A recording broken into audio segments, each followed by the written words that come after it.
Oi, eu sou a Ana. Oi, eu sou a Lili. Esse é o Imigrantes, um podcast que conta histórias incríveis de pessoas pelo mundo. Natália Peixoto, bem-vinda. Obrigada por participar do Imigrantes Podcast. Natália nasceu em Minas Gerais, mudou para o Espírito Santo e agora está no Quênia. Quem é a Natália? Conta pra gente. Oi, Ana. Oi, Lili. Obrigada por me receber no podcast. A Natália é uma pessoa que sonha alto, que não tem medo de ter grandes aspirações, mas ao mesmo tempo a Natália é uma pessoa com o quê de Monica Geller, muito organizada, muito planejadora e eu sento em frente à minha planilha de Excel e traço metas e quebro o plano em mil pequenos objetivos e faço eles acontecerem. E assim que é um dos motivos pelo qual eu vim parar no Quênia. Ai, muito bem-vinda, Natália. Precisamos de Natálias nas nossas vidas, com planilhas. Farmacêutica, né? Um básico para farmacêutico é saber ser bom no Excel. É uma boa coisa, né? Porque enquanto os jornalistas, os criativos fazem seus planejamentos ali no papel, histórias, informações, eu acredito que seja muito mais fácil viajar com planilha, né? Se organizar. Né? Engraçado que à medida que eu viajo mais, eu planejo menos as viagens, vou confessar isso. Quando eu comecei a viajar mais, eu comecei assim, tô ganhando meu dinheirinho, agora eu posso fazer minhas viagens, né? A excitação era tanto que eu planejava tanto que eu não podia deixar de conhecer nada. E agora eu fico assim, não, eu tô tão cansada, eu vou ir, vejo o que dá, o que não dá eu deixo para depois, eu planejo menos a viagem. Mas realmente me ajudou muito a fazer acontecer muitas das viagens, né? Será que esse planejamento inicial ele faz muito parte do medo? Eu acho que no meu caso não era nem medo, porque eu sou também uma pessoa muito corajosa. E não é corajosa na falta de medo, mas eu calculo os meus riscos e tento ir com medo mesmo. Eu acho que eu faço assim.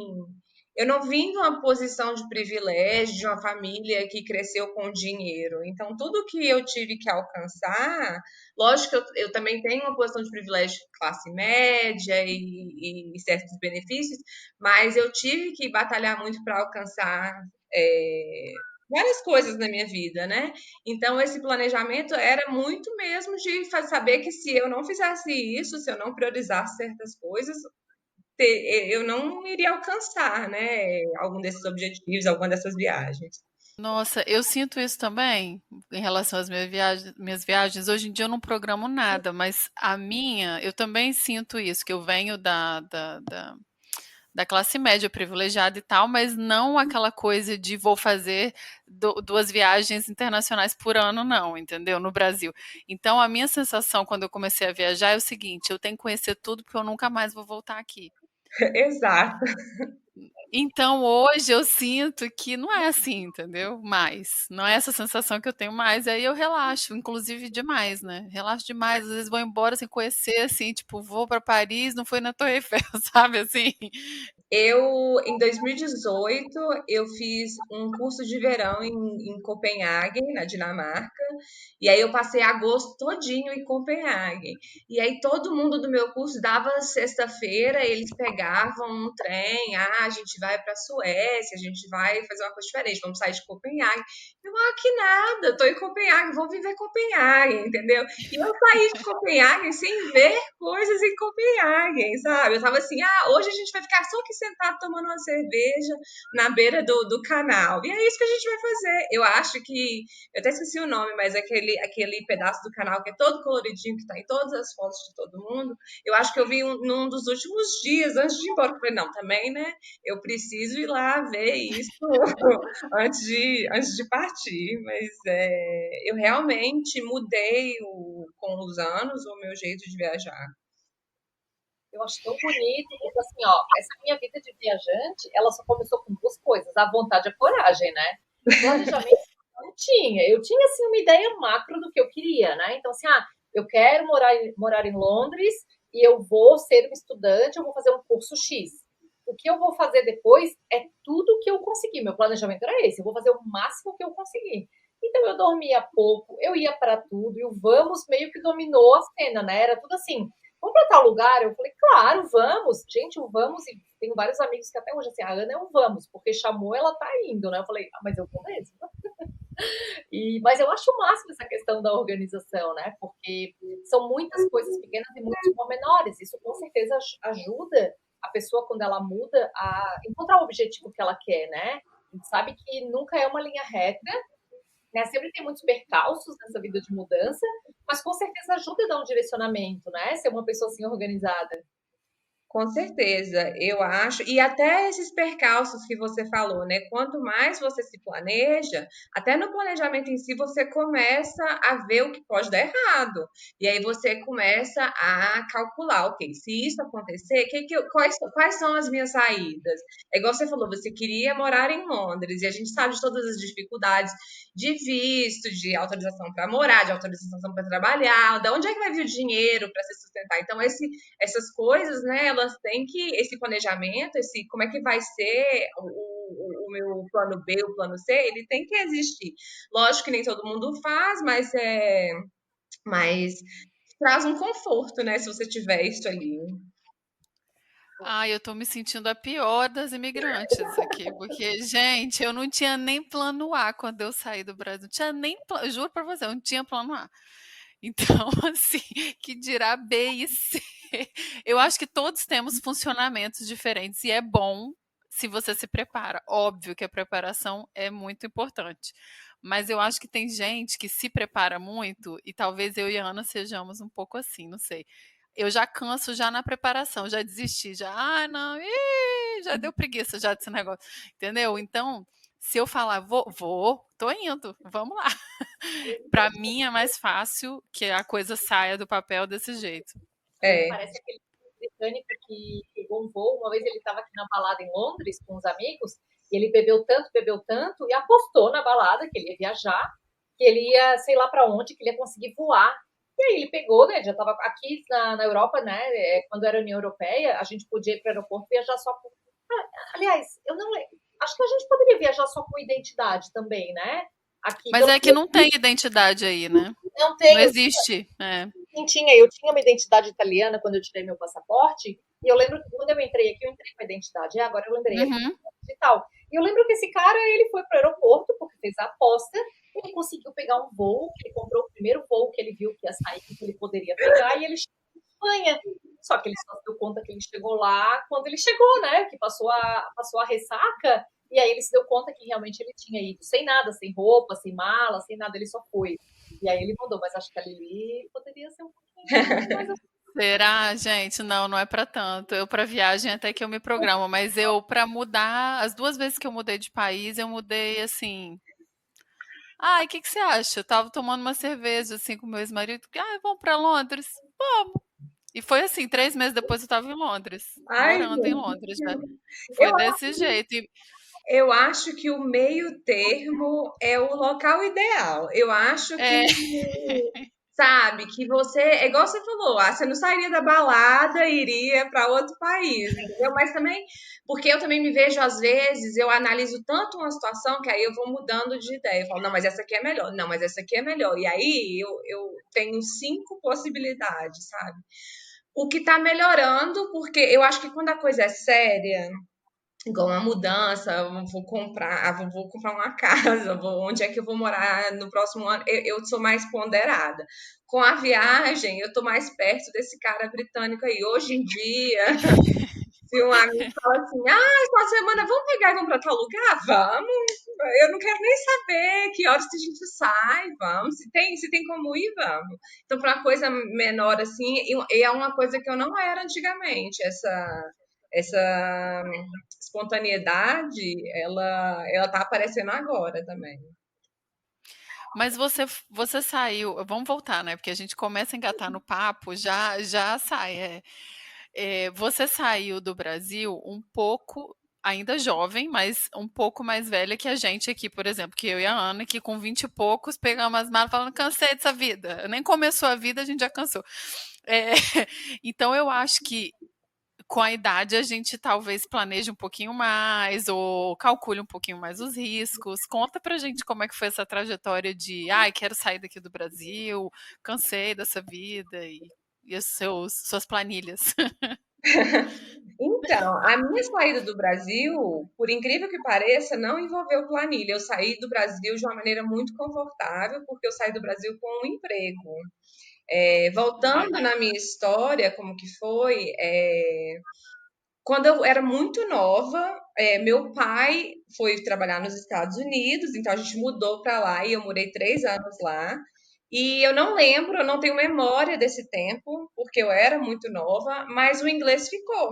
E eu nunca esqueci o inglês, e pelo contrário, ele foi amadurecendo comigo. E de vez em quando eu descobria que eu sabia uma palavra que eu não tinha noção de como eu sabia aquela palavra. Ela estava no meu subconsciente. E, e eu capitalizava naquilo ali, porque né, eu tinha uma segunda língua sem nunca ter tido que trabalhar por ela. Mas aí cresci no Brasil e ficava mais. Eu mudei também muito dentro do Brasil, tanto nova quanto quando eu mudei do Espírito Santo, de Minas Gerais para o Espírito Santo para fazer faculdade. E essa sensação de inquietude sempre teve em mim. E eu sempre pensava assim, eu tenho que usar esse inglês para alguma coisa, eu tenho que fazer um intercâmbio, eu tenho que explorar o mundo. E eu já tinha esse também desejo de explorar o mundo. Aí, quando eu estava para terminar minha faculdade, eu fiz farmácia no Espírito Santo, eu estava com o desejo de fazer um trainee no exterior. Aí, comecei a pesquisar opções de trainees que eu poderia tentar aplicar, e acabei engatando de aplicar para um trainee na Alemanha. Que poderia ser feito em inglês, não precisaria necessariamente saber alemão. E meu plano era, eu vou, faço esse trainee, tento ser contratada e vou ficar pela Alemanha. Eu já tinha um plano de não voltar para o Brasil, de ficar por lá. Só que no meu último ano de faculdade, eu comecei a namorar com um cara que também fazia farmácia, e a gente muito apaixonado. Ah, não, vamos ficar juntos, e eu desisti desse plano. A gente acabou casando uns anos depois de formado, e continuamos morando no Espírito Santo, mas mudamos para o interior. E a gente ficou casado durante um bom tempo, mas o relacionamento não deu certo justamente porque eu tinha essa inquietude de explorar o mundo, explorar a minha carreira, e as opções dentro do interior eram muito limitadas. E ele não. Ele já tinha aquela visão de ficar por lá, ter filhos, e aquela carreira do interior satisfazia os desejos dele. E nisso, mesmo casada e mesmo estando ali juntos, eu sempre ficava buscando alternativas. Eu falava assim, vamos parar, vamos fazer um mestrado, vamos para a Europa, vamos para tal lugar, vamos para São Paulo. Eu ficava instigando aquilo ali. E isso começou a criar um conflitozinho no nosso relacionamento, porque era claramente, a gente era muito diferente, a gente sabia que a gente era muito diferente, a gente apreciava as diferenças, mas quando chegou no momento das decisões de vida, onde a gente vai morar, vamos ter filhos, vamos comprar uma casa ou vamos viajar o mundo, a gente começou a conflitar porque não casava. Aí, encurtando a história, eu sempre acompanhei trabalho de organizações não governamentais que trabalham em campo humanitário, desde a época da faculdade. E eu estava no site de uma das organizações lendo as atualizações dos projetos que eles estavam trabalhando, e eu vi um banner: precisamos de farmacêuticos. Era uma época que eles estavam em muita demanda de farmacêuticos, e aí eu falei assim, nossa, é isso, eu vou aplicar. E aí, mesmo que ele não queira ir, geralmente chamam de missões, né? São missões curtas, dependendo do tempo, 3 meses, 6 meses, podem ser maiores. Eu falei assim, eu vou, ele fica e eu volto. E depois eu volto para outro trabalho, ingênua, né? Eu achei que ia ir e ia voltar. Aí eu apliquei, ele sabia, aí eu passei, a gente saiu para comemorar que eu passei. Quando a gente começou a contar para outras pessoas, sempre vem aquela máxima, né? Nossa, mas você vai, ele vai ficar aqui? Nossa, mas como é que isso funciona? Começaram os questionamentos. E até então a gente estava lidando com eles bem. Aí eu tive um treinamento inicial que era um treinamento que você tem que fazer antes de você ser mandado para uma dessas missões, porque são contextos difíceis, a organização ela trabalha de uma maneira específica, então você tem que passar por esse treinamento.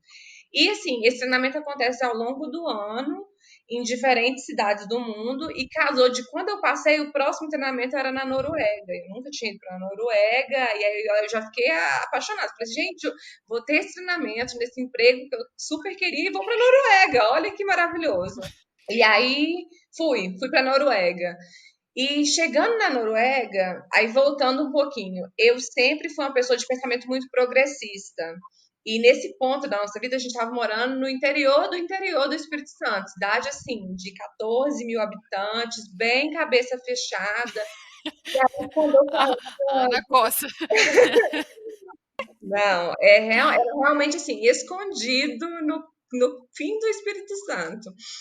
Mas quando eu falava de assim, direitos da mulher, sabe, aborto, as pessoas me olhavam como se eu estivesse falando assim, um absurdo. E aí eu cheguei para esse treinamento e no primeiro dia eu já fiz amizade com algumas pessoas e a gente conversando e eu falei assim, gente, essas pessoas pensam igual a mim, calma aí, encontrei o meu nicho, sabe? Eu finalmente me dei conta que eu não era louca, que as minhas ideias não eram absurdas e que a minha visão não era tão absurda assim de mundo.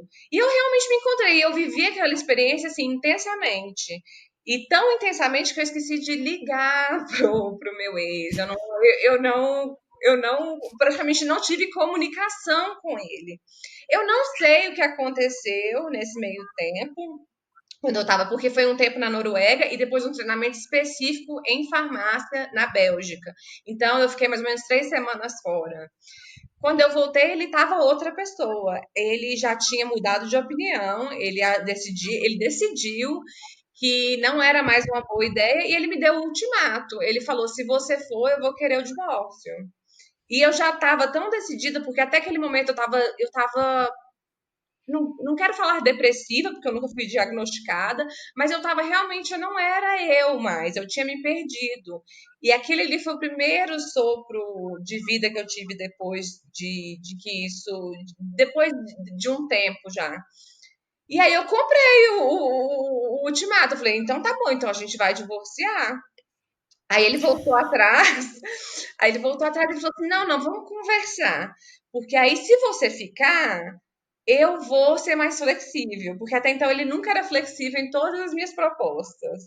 Ele falou assim: a gente vai mais à Vitória, porque a gente já nem ia à Vitória muito, era muito, a gente ficava muito lá, né? Já vai mais à Vitória, só que eu já tinha entendido que ele não ia cumprir o lado dele da barganha, né?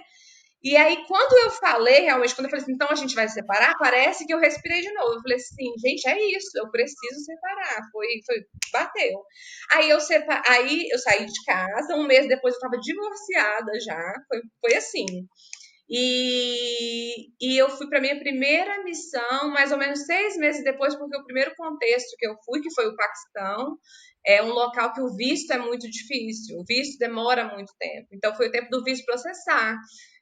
Então, assim, eu viajei pelo Espírito Santo, voltei para Vitória, fui para a Argentina, fiz uma viagem pela Argentina com a minha irmã. E aí, quando eu voltei, fiz minhas malas, deixei algumas caixas na casa dos meus pais e mudei para o Paquistão. Amei, simplesmente. E assim começou a história. Isso foi desde que começou esse primeiro grande passo assim de Paquistão, já morou em alguns países, né? Morar oficialmente Paquistão e Sudão do Sul. E agora eu estou no Quênia, mas o meu cargo atual no Quênia eu cubro o leste da África, né? Então, que envolve um trabalho no leste da África, mas eu sou residente do Quênia. Uma coisa que eu penso, né, de quando as pessoas moram fora nesse formato de vai e volta, o que define o morar fora, né? Porque muita gente passa períodos longos a trabalho, ou enfim, definindo, eu quero morar fora enquanto eu viajo, eu vou pensando onde eu vou fazer minha base. Mas eu acho que é uma coisa muito complicada a gente definir onde é a nossa casa a partir do momento que a gente sai e não para num porto seguro, né? O que tu consideras que seja eu morei nestes lugares? O que te faz sentir pertencente àquele lugar como casa? Eu tomei uma filosofia para mim. Tem uma frase, ela é em inglês, mas eu vou falar ela em português, que é onde quer que você vá, lá você está. E foi a filosofia que eu tomei para mim. A partir do momento que eu arrumei as minhas malas, entrei no avião e fui para o Paquistão, quando eu cheguei lá, eu transformei o Paquistão na minha casa. Eu ia ficar 9 meses e fiquei 1 ano e meio, porque eu apaixonei pelo Paquistão. E eu acho que a grande parte dessa paixão que eu tive com o país foi porque, um, realmente foi uma mudança de vida, mas dois, porque eu fui de braços abertos para encarar aquele lugar como a minha casa. Então, eu lembro claramente, os voos para Islamabad são sempre de madrugada, os voos internacionais. Então, eu cheguei na casa, era coisa de 8 horas da manhã, e as pessoas que moravam na casa comigo já tinham saído para trabalhar, é uma casa da organização, então eles já tinham saído para trabalhar. Mas tinha uma senhora que ela toma conta da casa e ela falou assim: ah, toma um banho, aqui tem toalha, vai tirar, dormir um pouco para você descansar da viagem. E a adrenalina era tanta que eu tomei um banho e fui para o escritório. Eu falei: eu quero conhecer meus colegas de trabalho, onde é que eu vou trabalhar, pegar meu computador, descobrir. E de lá eu já conheci um pessoal que trabalhava comigo, e à noite eles iam sair para jantar e iam num dos mercados, porque uma menina ia comprar umas coisas para levar para casa de Natal. Eu fui em outubro, e essa menina estava indo para casa embora da missão, e aí eu lembro que eu cheguei em casa assim, 11 horas da noite desse dia, e eu estava cheia de energia. E para mim é isso, se eu vou passar 3 meses num lugar, se eu vou passar 6, se eu vou passar um ano, eu vou com o propósito de fazer aquele lugar a minha casa, meu lar. Vou criar rotina, vou descobrir onde é que vende as verduras que eu gosto, onde é que eu posso me exercitar. Eu vou realmente fazer daquele lugar uma rotina. Tem saudade do interior? Nenhuma. Foi a minha única experiência, porque em Minas Gerais eu venho de uma cidade de médio porte, Vitória é uma capital, por menor que seja, mas é uma capital, e foi a minha única experiência, foi traumatizante, e o engraçado, né? Porque eu morei e trabalhei, sabe, em campos no Sudão do Sul, que você não consegue, você não pode nem sair do local que você trabalha e dorme, no mesmo lugar, dormir em barraca, sabe, durante assim, semanas. E o interior foi mais traumático. Não, eu não tenho saudade. Nossa, coitada. Onde você morava mesmo? Eu morava em montanha. É, Ah, é verdade. Montanha pior que Sudão do Sul, eu vou te falar. Tá lascada a montanha, hein? eu acho que não é a cidade, a mentalidade Não, das não. pessoas. Porque Não, é mesmo porque no cantão do Sudão do Sul, eu estava entre pessoas, sabe, que hum, acreditam que saúde deve ser acesso para todo mundo, que acreditam em direitos humanos, que tem essa visão de vida, uhum. né? Então, era mais as pessoas em si do que o local. Não, é contexto, né? Eu sei disso. Eu imagino, é porque como o meu marido também trabalha nesse setor humanitário, e ele também viveu muito tempo na África, porque fala francês, então ele, né? E também morou no Paquistão, e também morou em muitos lugares que provavelmente você morou ou vai morar. Ele fala que Sudão do Sul é, tipo assim, de tudo que ele viveu, é o pior. Entendeu? O pior Engraçado. na questão da infraestrutura, Hum. óbvio, não o que ele viveu lá, mas assim, o país, entendeu? Tá falando genérico, né? Organização, mas infelizmente, né, a gente não pode divulgar o nome da organização, e isso acontece, né, em muitas organizações, claro. Uhum. Tem toda uma burocracia, precisaria pedir autorização. Então a gente vai contar a história da Natália imigrante, mas sem contar exatamente onde ela trabalha, né? Mas de qualquer maneira, isso aí não diminui em nada a história, que é maravilhosa, né, Natália? Que experiência! Foi uma montanha-russa e realmente mudou a minha vida. Uma coisa engraçada é que eu queria marcar essa primeira missão no Paquistão, porque eu voltei, eu saí do Paquistão chorando. Eu fui embora porque eu tinha consciência de que eu tinha que partir para a segunda missão, né? É, Mas é uma coisa muito engraçada porque lá, eu acho que é uma tradução do Urdu que eles usam, mas toda vez que você fala assim, vamos fazer isso, vamos implementar isso, vamos fazer essa ideia mirabolante, eles nunca respondem sim ou não. Eles respondem, ah, por que não? Eles sempre respondem por que não. E eu fui muito questionada, principalmente quando eu separei, porque apesar dos conflitos de interesse, eu tinha um casamento saudável, né? Que era uma pessoa que era legal e as pessoas não entendiam o que, que aconteceu. As pessoas não entendiam o que aconteceu, porque a separação foi entre nós dois. Quando assustaram, eu tinha mudado de montanha, entendeu? Eu tinha mudado de cidade. E aí eu queria marcar esse tempo no Paquistão com essa ideia, porque com todos os questionamentos, tudo que vinha na minha mente, assim, por que não? Por que não eu vou mudar de emprego? Por que não eu vou mudar de país? Por que não eu vou recomeçar a minha vida? E aí eu tatuei, por que não, em Urdu, o Urdu que eles escrevem no alfabeto árabe, né? No meu braço.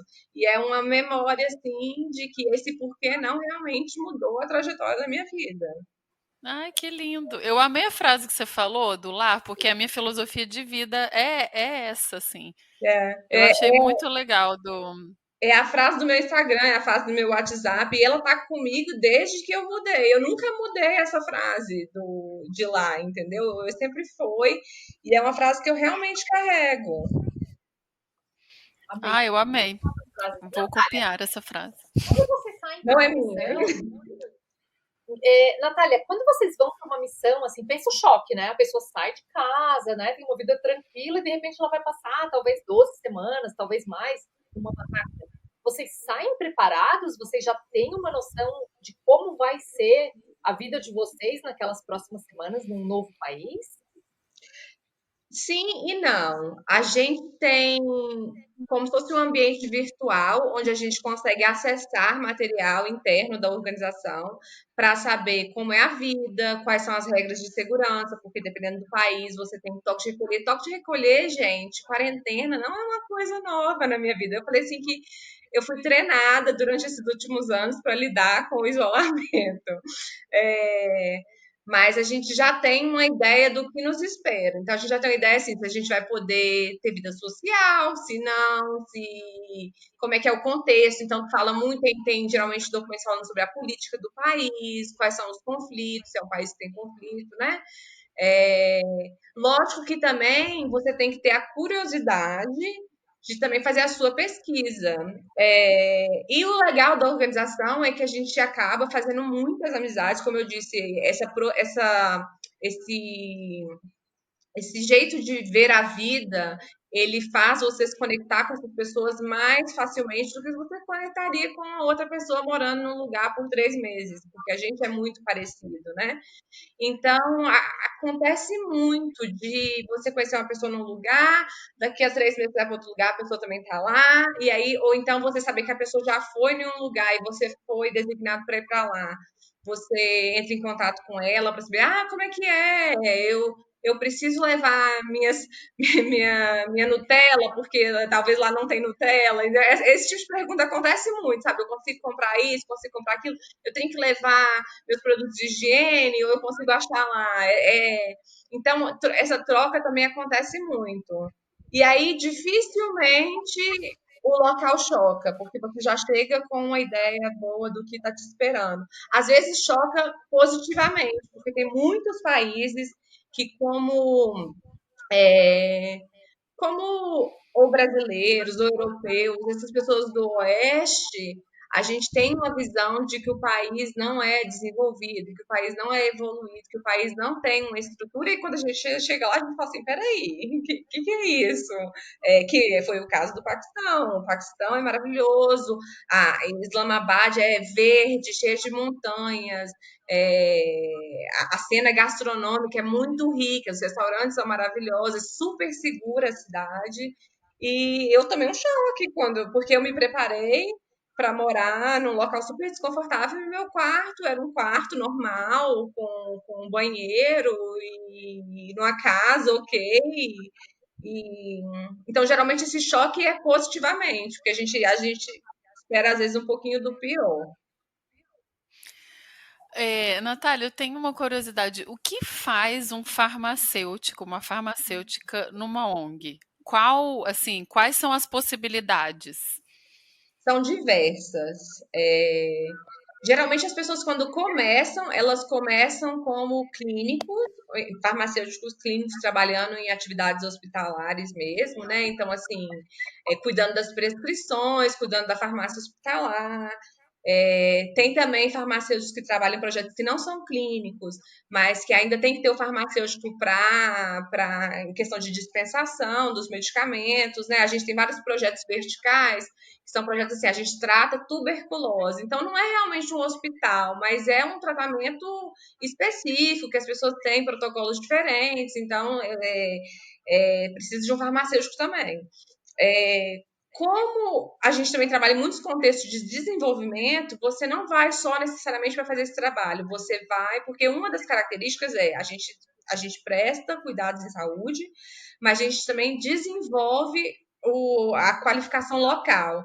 Então, a grande parte dos nossos funcionários são locais, e aí a gente transfere conhecimento. Então, por exemplo, se vem um farmacêutico com anos de experiência, não sei, da França, e esse farmacêutico vai ter um farmacêutico que é como se fosse um subordinado a ele, local, que vou dar um exemplo do Sudão do Sul. O Sudão do Sul, até anos atrás, não é um país super jovem, né? Então, até uns anos atrás, você não achava farmacêuticos, médicos formados no Sudão do Sul, não existia. Hoje em dia, por causa de diversas ONGs que estão presentes no Sudão do Sul, inclusive ONGs relacionadas à educação, muitos jovens sudaneses conseguiram mudar para países aqui na África até, Uganda, né, Etiópia, para estudar, e aí voltam para o Sudão do Sul para exercer essa qualificação.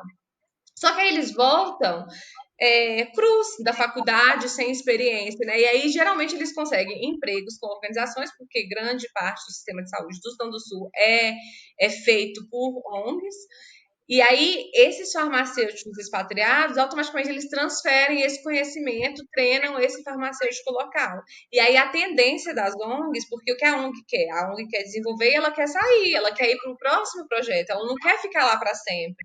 Então, a tendência é nacionalizar essas posições. Então, se tem um cargo de gerente farmacêutico, e aí tem os farmacêuticos subordinados, a tendência a partir do momento que eles têm farmacêuticos bons o suficiente nacionais, eles falam, ok, a posição de gerente pode ser nacionalizada.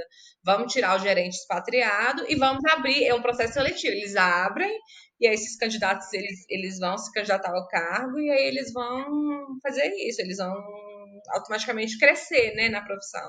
E muitos deles se tornam expatriados e começam a trabalhar em outros países transferindo esse conhecimento. A gente tem muito congolês na nossa organização, a gente tem, acho que eu estou falando aqui por alto, mas facilmente 70% do nosso staff internacional vem de países onde a nossa organização tem atividades. Então, às vezes, eles começaram com o staff nacional, funcionários nacionais, e aí foram crescendo e progredindo, né? Então, esse é um campo. O outro campo do farmacêutico é que tem tantas tecnicalidades. Então, hoje eu entrei nessa área, mas hoje eu trabalho com assuntos regulatórios e qualidade. Então, eu trabalho porque a gente importa muito medicamento. A gente não compra tudo no local que a gente trabalha, até porque em certos contextos você nem acha medicamento para comprar. Então, todas as legalidades para importar esses medicamentos, os processos, as leis, como é que você faz para aplicar, para trazer um medicamento de um país para o outro, eu faço isso hoje para a região do leste da África, e eu faço auditoria nas empresas farmacêuticas do Quênia e do leste da África, onde a gente decide usar eles como distribuidores para nossas atividades. Então, para ver se os medicamentos que eles têm são verdadeiros, se são de boa qualidade, se eles têm condições de armazenar esses medicamentos e eles estão preservando a qualidade do medicamento. O medicamento tem que ser armazenado de uma certa forma. E aí a gente tem vários. A gente tem os farmacêuticos que treinam quem está nos hospitais, em questão de infecções hospitalares. A gente tem farmacêuticos que a gente tem uma parte da farmácia que trabalha em acesso ao medicamento, essas campanhas, igual agora, para tirar as patentes das vacinas do corona, né? Para mais empresas farmacêuticas conseguirem produzir mais vacinas e lidar com a demanda da vacina. Então, a gente tem esses farmacêuticos que só trabalham com isso, com patente e tudo. A organização que eu trabalho, ela é bem global quando você fala de farmácia, né? E aí tem essas diversas vertentes. Você tem a possibilidade de ir crescendo dentro da organização, realmente fazer carreira. Tem um mito de que trabalho em organizações é não remunerado, e isso é uma mentira, porque você tem conta a pagar. E não é interessante para a organização, porque anos e anos atrás ele não era. E aí as pessoas, na primeira dificuldade, elas arrumavam as bolsinhas dela e iam para casa. Quando é um trabalho, você tem um compromisso e você tem a possibilidade de construir uma carreira num trabalho que ele também te beneficia, com você sabendo que você também está trazendo algo também para essas outras pessoas, entendeu? Então, assim, tem diversas possibilidades, tem muita oportunidade para farmacêutico nesse campo humanitário. Engraçado, não é uma coisa que eu não pensaria. Eu Assim, descobri não. depois de dentro, porque a minha primeira mentalidade quando eu entrei foi o primeiro caso, né? Dispensação, clínica, hospital, foi esse. E depois que eu entrei, que eu fui descobrindo esse novo mundo, né? E assim, cada dia mais eu gosto dessa área de regulamentação e tudo. E aí, lógico, né? Se você quer crescer, você também tem que se especializar. Aí eu comecei a estudar mais essa área, faço cursos à distância, porque, né? Nunca sei onde é que eu vou estar, então eu aproveito que hoje em dia a gente consegue quase tudo online, até com o corona, né? E aí você tem a oportunidade. A organização realmente ela quer reter, porque não é todo mundo que quer mudar de país, que quer morar em certos países, né? Então eles têm interesse de reter esse pessoal que eles estão qualificando. E tem oportunidades para crescer. Natália, a gente sabe que, tu até comentaste ali no começo, né, que podem ser contratos bem curtos e podem ser contratos mais longos. Existe sempre essa ideia de que pode estender? Ou, por exemplo, nunca sabe exatamente quando que tu talvez tenha que ser realocada ou que tu possa aplicar para trabalhar em um outro país? Dá para ter mais ou menos essa ideia? Ou é uma coisa assim, eu não sei em quantos países eu vou morar nos próximos 10 anos, por exemplo?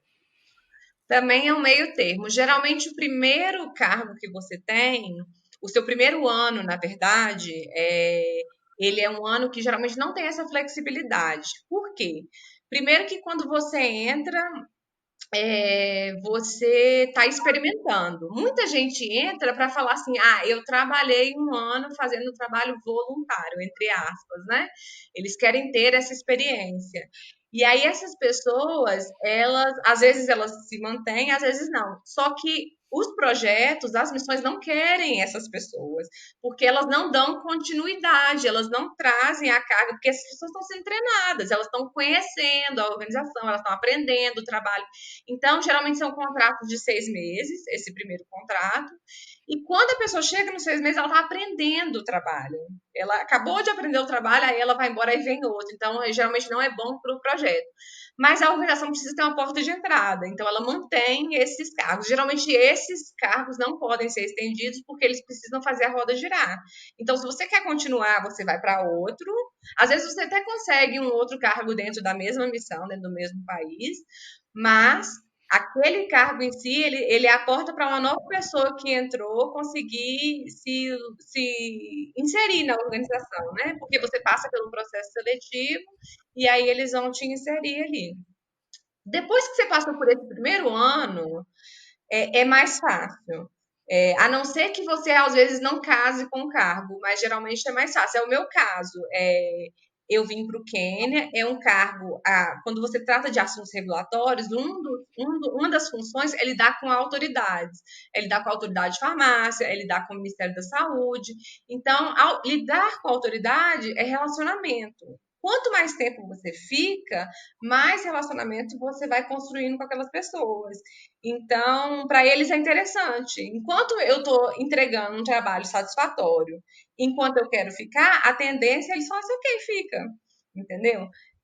Então, tudo depende, mas geralmente o primeiro ano é mais difícil.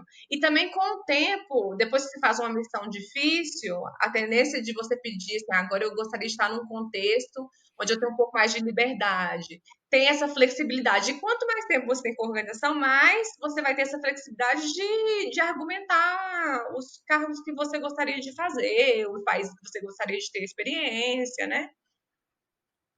Eu tenho uma pergunta até que é meio que uma continuação dessa, porque como eu tenho em casa uma pessoa que trabalha muitos anos em ONG e viveu muitos anos nessa vida de fora, a gente acaba conhecendo muita gente nesse, né, que teve essa vida também. A impressão que eu tenho é que é uma cachaça essa coisa de morar fora e ficar em missão.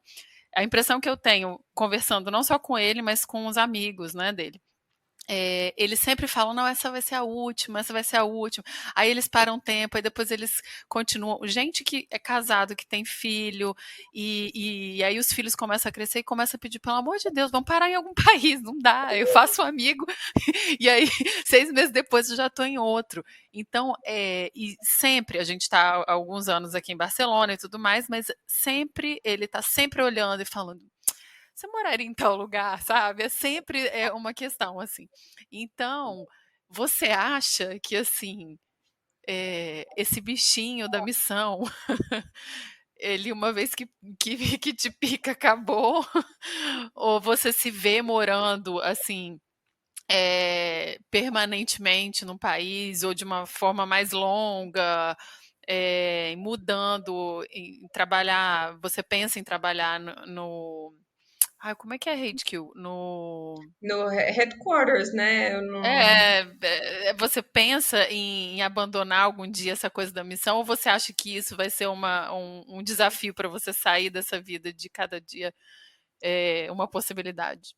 Então, eu acho que eu tenho uma teoria. Se as pessoas passam da primeira missão, é porque o bichinho picou, sabe?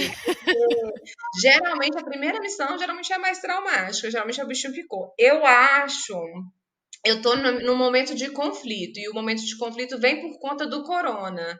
Recentemente eu perdi gente da minha família no Brasil, e em discussão com a minha família mesmo, eu tomei a decisão difícil de não voltar para o Brasil e não ir por causa da situação da pandemia lá. Então, esses momentos, eles me fazem, às vezes, questionar as decisões, mas ao mesmo tempo eu não sei se eu estaria no Brasil também. Uhum. E às vezes eu me questiono. Eu sou uma pessoa muito social e gosto de relacionamentos, de conhecer pessoas, né? O que mais me afeta na missão é a mudança. Não é nem ir para o país, mas é ter que mudar daquele país onde eu construí um relacionamento. Como eu disse, eu faço daquele país a minha casa, faço amigos locais, e aí eu descubro que eu tenho que arrumar minhas malas e ir embora de novo. Então, eu acho que a longo prazo a gente tem uma brincadeira que a gente fala mais os dinossauros da organização, que são pessoas que estão no campo assim, há 40 anos. A gente tem uma pessoa da nosso pool de emergência, né, que é quando tem uma emergência, são pessoas que em 72 horas eles estão na emergência, então eles ficam sob aviso, né, que a qualquer momento eles podem ser chamados. Que ela tem mais de 70 anos, ela é super conhecida, e essa mulher, ela vai para as emergências assim que ela é chamada. A gente teve uma super inundação, e ela arrumou a bolsa dela e foi, entendeu? É, e aí eu não sei se eu me vejo como uma pessoa que muda a vida inteira durante 40 anos. Mas toda vez que eu penso em sair, dói um pouquinho, sabe? Então eu acho, um dos planejamentos que eu estou fazendo é esse, é encontrar um cargo, talvez de HQ, que eu consiga estar numa base, e aí o HQ eles fazem muitas viagens de campo e suporte, né? E aí eu tô no campo a todo momento, 6, 8, 10 vezes ao ano, mas eu volto para aquela base onde eu estou construindo os meus relacionamentos, as minhas raízes, né, tendo a minha comunidade, porque o que eu mais sinto falta não é nem da família em si, porque eu fui criada numa família que me deu asas e que falou assim, vai que o mundo é seu, sabe? Eu nunca fui podada pela minha família. Pelo contrário, eles sempre admiraram essa gana de fazer isso. É, mas eu sinto a falta da minha comunidade e cansada um pouco de ter que reconstruir a cada um ano e meio, 2 anos. Então, eu acho que essa vai ser a receita para mim, sabe? De ter esse. Mas eu não sei se eu consigo abandonar o humanitário. Eu já estou muito catequizada para ir para o setor privado, alguma coisa assim, sabe? E realmente é muito difícil. A maioria das pessoas não abandona, elas mudam de organização, mas elas não abandonam essa área. O que eu vejo aqui em casa é isso, assim, o trabalho que o Vincent tem hoje em dia é esse, né? Uhum. Ele deveria ficar 1 mês e meio a 2 meses fora, tipo, entre viagens. Mas por causa do corona não aconteceu, graças a Deus, que foram nos 2 primeiros anos da Nina. Uhum. E aí a gente precisou dele aqui. Mas assim, eu sinto que ele fica desesperado, porque ele quer ver, ele foi, na verdade, ele foi. A Nina tinha 3 semanas, ele foi. Eu fiquei sozinha com ela aqui. Ele foi pro Haiti, enquanto gente foi morta lá. Eu não conseguia falar com um menino e um francês foi morto, justo quando ele estava lá. É, foi. E aí eu não sabia se era ele, um desespero. Mas assim, eu sinto que tem essa necessidade mesmo de sempre ir e de trabalhar com pessoas que também já trabalharam em campo, porque ele tem essa dificuldade de muita gente aqui nunca trabalhou em campo e as pessoas não entendem como é que a coisa funciona, Sim, sim. Até mas para é um bichinho. gente em campo é muito difícil de lidar com pessoas que estão no HQ que não nunca estiveram em campo. E acontece, às vezes são recrutadas do Uhum. mercado local, né? E aí elas não têm essa visão, sabe? Elas não têm. Eu sou um pouco igual a ele, e eu tenho, claro, né, como obsessiva compulsiva, eu tenho a minha lista de missões e locais que eu tenho que ir, eu não posso uma carreira sem ir para esses locais. E os locais, assim, Afeganistão, República Democrática do Congo, Iraque, são só locais, assim, que minha mãe, coitada, ela fica, assim, com Mas o tá coração. bom, você já sobreviveu ao Sudão do Sul, o resto é fichinha. Não, a história do Sudão do Sul é muito engraçada, porque quando eu fui proposta para o Sudão do Sul, você não é designada, você pode dizer não. Uhum. Então, me falaram assim: olha, a gente quer você nesse cargo tal, que a gente acha que você está pronta para esse cargo tal, era uma elevação de cargo. E a gente tem duas propostas para você. A gente tem Afeganistão, não, desculpa, a gente tem Iraque e a gente tem Sudão do Sul. E as pessoas, por causa de toda a história com os Estados Unidos, têm uma visão do Iraque um pouco deturpada. E aí, especialmente a parte do Iraque que não é controlada pelo Estado Islâmico, né? Eles têm essa visão deturpada. E aí, a minha mãe, a primeira resposta da minha foi assim: você vai para o Sul do Sul, né? Porque assim, a visão dela, ela só pensou em pobreza. Falei, mãe, você já deu um Google no Sul do Sul? O Sul do Sul é pior que o Iraque em questão de segurança, né? Aí quando ela viu, ela falou assim: gente, mas eles não vão te mandar para nenhum lugar bom, não. O que é isso?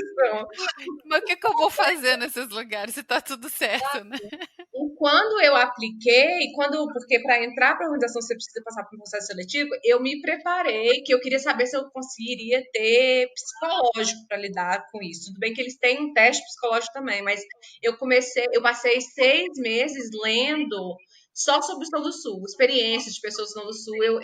Eu fixei que o Sudão do Sul seria o meu primeiro cargo. E aí, quando me foi proposto, eu falei, gente, eu tenho que ir para o Sudão do Sul, né? E assim, eu assumi o Sudão do Sul e todo mundo falou assim: você escolheu o Sudão do Sul ao invés do Iraque? Como assim? Porque todo mundo tenta É, fugir do Sudão do Sul, né? Mas eu fui para o Sudão do Sul e fui muito feliz no Sudão do Sul. viu? Vamos aos quadros. Vamos lá, peraí que eu tenho aqui anotadinho. Então, agora, Natália, é aquele momento que a gente quer falar também. Entendeu? A gente fala já pra caramba, né? Coitados dos convidados, mas agora é aquele momento que a gente também conta as nossas histórias. Então é o momento dos quadros. Os quadros, a gente está tentando arrumar os nomes que prestem para esses quadros desde o começo, mas não tem. Então eu vou com os nomes aqui.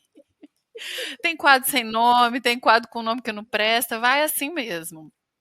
E o primeiro é um quadro novo que não tem nome. Porque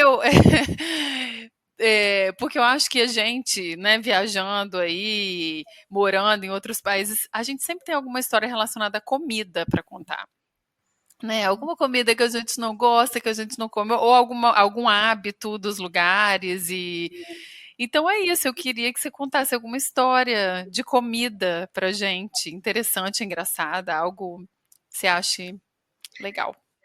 Então, eu sou taurina, né? Eu amo comer e assim, minhas viagens são sempre ao redor do que eu vou comer, aonde eu vou comer naquele local. Então, eu experimento tudo e geralmente eu gosto de tudo também, não é um problema. Eu acho que a maior dificuldade que eu tive foi realmente no Paquistão, em questão da pimenta, né? Não é nem da pimenta, dos temperos, né? E não é em todo o Paquistão, mas é mais no sul e mais as comidas de rua. Eu adoro uma comida de rua. E aí foi muito difícil me adaptar. E em um dos locais que a gente trabalhava, que realmente era uma zona de favela, né? Paupérrima. E quanto mais nesses locais, mais apimentada era a comida, porque eu acho que a comida não era uma qualidade excelente, então eles botavam bastante temperos para mascarar o sabor, eu não sei o que era, mas assim, era de comer chorando. E aí, um dia, eu resolvi comer um biryani, que é esse arroz cheio de temperos, Nossa, paquistanês, amo. é maravilhoso.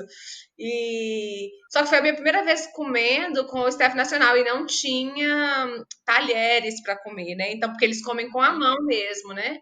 E eu tinha recém-chegado, eu não sabia todos os costumes ainda, e eu comi com a mão esquerda, o que Ah! uma grande gafe, porque a mão que eles usam para limpar quando vão ao banheiro, né? Eles se lavam com essa mão e assim, você não usa essa mão para comer em questões sociais. Mas eu comia de tudo, mas às vezes tinha umas gafes, assim, essa foi lembrada, assim, mas eles eram muito gentis, eu tinha uma equipe de farmacêuticos e de dispensadores, né, todos homens, e aí o farmacêutico falou, ele gentilmente me corrigiu, mas de uma maneira legal, assim. Aí eu nunca mais repeti também. Ai, e conta, porque nós duas aqui, eu nunca fui no Paquistão, mas eu acho que os costumes ali do subcontinente indiano são muito parecidos, né? Nessa questão. Sim. Conta, então, só para as pessoas entenderem a gravidade da sua gafe, como é que é o banheiro? Porque eu acho que isso aí diz muito de por que você não pode usar a mão esquerda. Então, o banheiro, primeiro que o banheiro é aquele banheiro de agachar, né? Aham. Quando é muito bom o banheiro, tem aquele azulejinho do vaso no chão. Quando você está na estrada, é um buraco mesmo no chão e você que Uhum. segura. E não tem papel higiênico, é uma jarrinha de água que eles usam a mão e essa jarrinha para se lavar na frente e atrás. E é realmente assim que eles se limpam, né? E aí eles usam só a mão esquerda para fazer isso, e aí eles usam a mão direita sempre para as outras coisas, né? Eles não usam a mão esquerda para as outras coisas, porque é a mão suja, digamos assim. Então, comer com a mão esquerda é quase como se você tivesse ido no banheiro e não lavado as mãos, está comendo com suas mãos, entendeu? E você, Ana, tem alguma história de comida? Não é história ruim, assim, na verdade, eu Hum, tive uma amiga que veio para Londres e Londres é o mundo, né? Tudo tem aqui. uhum. Então, a minha amiga viu num blog na época que ela queria porque queria comer uma comida específica que era africana, que não sei o que ela viu que ela tinha gostado, que parecia ótimo. Gente, pensa, a gente atravessou essa cidade inteira para achar esse lugar. Cheguei lá, comida ótima, maravilhosa. Lembra um pouco o formato que eles servem muitas comidas da Índia, né? Porque vem aquele monte de potinho, cada potinho tem um molho, assim, são 6, 7 potinhos, e aí no meio do prato, na Índia, no caso, vem o pão normalmente, né? Ou um arroz, e lá nesse da África era como se fosse uma panqueca, era um restaurante da Etiópia, mas era como se fosse uma panqueca marrom, assim, uma delícia. E aí a gente quebrava, né, essa panqueca gigante, comia nos molhinhos, comia, né, misturava nos molhinhos e voltava. Gente, mas assim, ó, foi um estresse para achar o lugar. A experiência foi super legal. Quando a gente voltou para casa, eu olhei na esquina, tinha um restaurante da Etiópia na esquina da minha casa. A gente rodou essa cidade inteira para comer essa bendita comida que eu poderia ter comido na esquina da minha casa. Enfim, às vezes a gente não percebe essas coisas ao redor se ninguém de fora também vem e traz a novidade, né? A gente se acostuma a andar sempre por aquele caminho. E eu sou uma pessoa super observadora, eu fico sempre, dá pra ir aqui, dá pra ir ali. Mas enfim, não é uma história de comida ruim. A comida era uma delícia, maravilhosa. Eu experimentei uma comida nova que eu nunca tinha comido. Eu só não precisaria ter perdido 2 horas ou 3 horas da minha vida para chegar num lugar tão longe para comer a comida que eu tinha na esquina de casa. Mas Nossa, valeu eu amo a comida da Etiópia. Eu Assim, as que eu também. provei, né? Não sei, nunca comi lá, mas é engraçado que a Fabi, que a gente entrevistou aqui, que também trabalha para uma ONG hoje em dia e tudo mais, ela morou um tempo na Etiópia e a percepção dela da comida é completamente diferente da que eu tinha, né? Mas Sério? eu, Não mas eu gosto.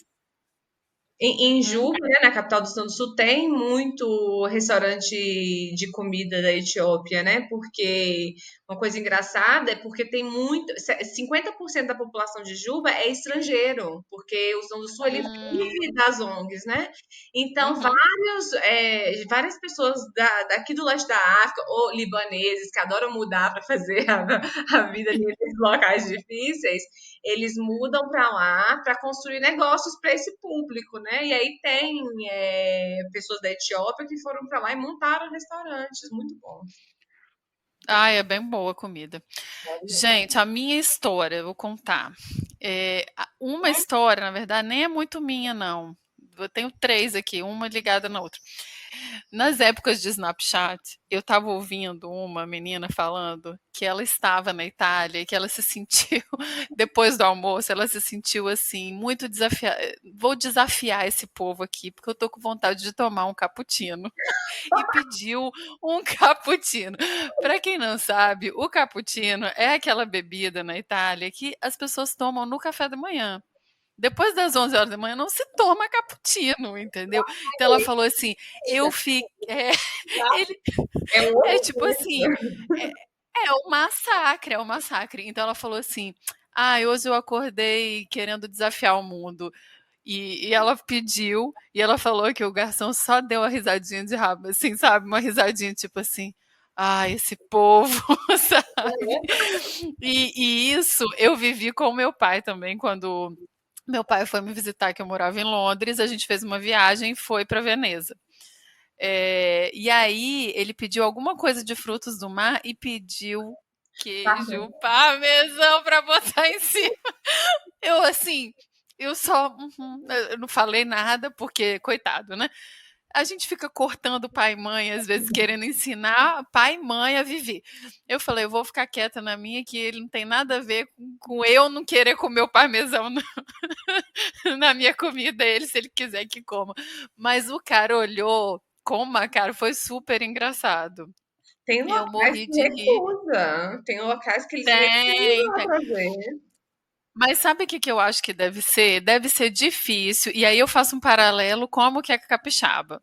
Deve ser difícil o mundo inteiro querer ficar imitando as suas receitas do jeito deles, fazendo, não, aqui, ó, vou fazer um negócio aqui. Aí tá lá, mata sua avó do coração, tipo, a sua avó fazendo a vida inteira uma receita, vem um sujeito falar que sabe fazer a receita maravilhosa, não tem nada a ver com a receita, né, do país, da família. Mas é isso, assim. Então, toda vez, se alguém não sabe disso quando for à Itália, não peça um cappuccino depois de almoçar, não peça queijo. Pelo amor de Deus, não faça isso, que é um crime. Além dos costumes, ainda existe a etiqueta local, né? Então, realmente, é quase impossível também a gente entender, É. né?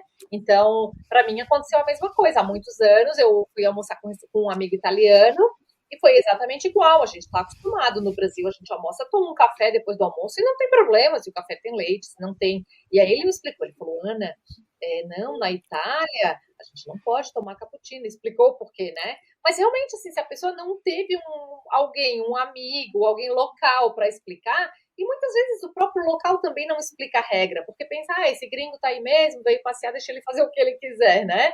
Então acaba que abre essa sessão aí, a etiqueta local ali deixa de existir, né?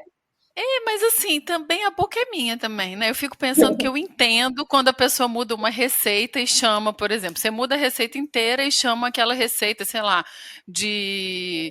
é, sei lá, você muda o macarrão a carbonara e você quer chamar aquilo de carbonara, sendo que não é. Sim. Agora, se eu quero tomar um cappuccino ao meio-dia, às 2 da tarde, às 5 da manhã, é problema meu, né? Eu acho que isso aí é uma chatice também já, é um preciosismo, assim, que, que o italiano tem com a comida, que eu entendo, mas que deixa, não me enche o saco, sabe? Mas agora o Starbucks chegou na Itália, né? Então, se eles Nossa, não é um mais lá, desastre, né? eles vão mudar. Desastre. Não só chegou, como eu Desa- ouvi falar que vários fecharam, né? Agora também uma coisa que a gente está muito mal acostumado, por exemplo, só emendando, né? A pizza na Itália, ela é aquela pizza fininha de prato, né? Cada pessoa pede a sua pizza, vem no seu prato e é uma Uhum. fininha. É uma pizza por pessoa. Aí o brasileiro vai viajar para lá, o brasileiro, não, a gente, né? Brasileiro, a gente viaja para lá no começo, é chocante. Pensa assim, nossa, mas é só isso? Vou ficar com fome, né? E quando as pessoas olham que é aquela pizza fininha e ainda querem dividir, os caras devem ficar desesperados, né? Deve mesmo. Minúsculo assim, Gente, dividir o prato você quer, ó, você quer matar um italiano do coração? É você beliscar também. Você tá falando aí, eu tô lembrando de várias histórias, meus amigos italianos. Assim, eu tenho um amigo italiano que é chefe, eu já até falei de uma história dele aqui, da mãe dele, quando eu fui que a mãe dele me fez levar comida fresca, assim, para Londres, porque eu gostei muito da comida, a véia veio com uma sacolinha para eu levar e tudo mais. Mas assim, toda vez que a gente estava junto e ele estava cozinhando e eu queria beliscar, porque eu adoro beliscar, né? Tô no lugar certo. Na Espanha tudo é beliscar, tudo é tapas, né? E aí eles ficam revoltados. Não, não vai beliscar. Sai daqui. Porque a comida não é qualquer coisa. E é isso aí eu entendo, porque eu sou uma pessoa que valoriza a boa comida também. A comida para eles ritual, né? é uma coisa do coração, assim. Então, é um momento. Você senta e você come. Não vem com essa de beliscar, beliscar, né? Então, tem o primeiro prato, segundo e tudo mais. Então, tem o ritual que você destrói o ritual com essa beliscação. E eu amo fazer isso. Eu sou do time deles. Eu até belisco, mas se o propósito for beliscar, e a comida tem que estar na mesa, bonita. Aí Uhum. quando a gente estiver sentada, a gente vai beliscar e beber. Mas eu sou do time deles. Nossa, eu não. Eu sou essa que cozinha e põe até um pouco a mais porque eu tô beliscando a comida. Eu sou desse tipo, entendeu? Não dá. Então eu enlouqueço esse povo, coitados. Vamos lá, segundo quadro. O outro quadro, talvez, vou tentar dar um nome, que a gente tenta dar os nomes, mas não segue os nomes. No próximo programa eu esqueço. Vai, vamos botar que é o Lost in Translation, que a gente já usou esse nome. Que é aquele momento que você pode contar alguma história relacionada a idioma, porque eu acho que é outra coisa que a gente sempre tem. Que quando a gente não tem, algum amigo tem, né? Então, tem muitas histórias aí engraçadas e interessantes. Você tem alguma? Então, pegando o gancho da etiqueta, né? Meu inglês sempre foi muito bom e eu nunca tive problema com diferentes sotaques, até mudar para o Paquistão e lidar com aquele sotaque de Punjab, que é o sotaque que se aproxima do indiano ali também, aquele Uhum. característico de Bollywood, né? Gente, uma das primeiras reuniões que eu tive quando eu cheguei é uma reunião muito importante que a gente tem quando a gente muda para lá como estrangeiro, que era com um cara que ele era mais sênior e ele é da comunidade religiosa, que ele vai falar com a gente sobre os costumes locais, as tradições, o que você pode fazer, o que você não pode. Tem muita coisinha, desde que mulher e homem não se encostam, até coisas que, sabe, como você vai se portar. E que é uma coisa importante, né, para você se socializar no ambiente. E aí eu sentei com ele para ter essa primeira reunião e ele me passou toda a história cultural e a questão da religião, o que é o islamismo, nananã, e aí entrou na parte dos costumes. E eu terminei a reunião sem entender um ar do que ele disse. Foi assim, eu tinha uns pedaços que eu peguei E, e ele começou a me perguntar do Brasil no final, muito curioso sobre como era o Brasil, e falando que já teve outros funcionários lá do Brasil, e eu tô assim, meu Deus, esse homem vai perguntar uma hora alguma coisa que eu não vou saber responder, porque eu não vou saber o que ele perguntou. E eu fiquei assim, apavorada, porque eu vou ter que trabalhar com todo mundo que conversa assim também. Mas aí deu certo, eu me acostumei com o sotaque, não é mais um problema. Mas assim, essa chegada, e por ser um assunto tão sério, né? Eu entrei um pouco em desespero. Aí depois passou, com o tempo eu fui aprendendo os costumes aqui e ali e deu certo no final. Ai, quem nunca, né? A minha Meu história é bem Deus. relacionada a essa questão da Índia também, né? Quando eu viajei para lá pela primeira vez, era muito difícil de entender, inclusive a linguagem corporal, porque a gente pergunta qualquer coisa para eles e eles falam. Por exemplo, faz uma pergunta que a resposta vai ser sim ou não. Eles fazem a resposta com a cabeça, como a gente faz que sim, né, para frente e para trás, eles fazem para direita e para esquerda. Bem como eu mostrava na novela mesmo, né, Caminho das Índias. E aí eles ficam ali naquela cabeça esquerda, direita, e a gente não sabe se aquilo ali é um sim ou um não. Aí a gente, né, pergunta de novo ali como quem não quer nada, e aí a pessoa continua ali aquele cabeça para a esquerda, né? Diz que a gente tem é muito difícil. Aí eu falava, yes? Aí ele não respondia yes, ele continuava com a cabeça não. E eu, no? Aí ele também fazia assim, eu, Jesus, agora eu não sei o que esse cara tá me respondendo, eu não sei se é sim ou não. Aí eu, yes ou no? E ele mostrava a cabeça assim, eu vou tentar, eu vou inventar qualquer coisa.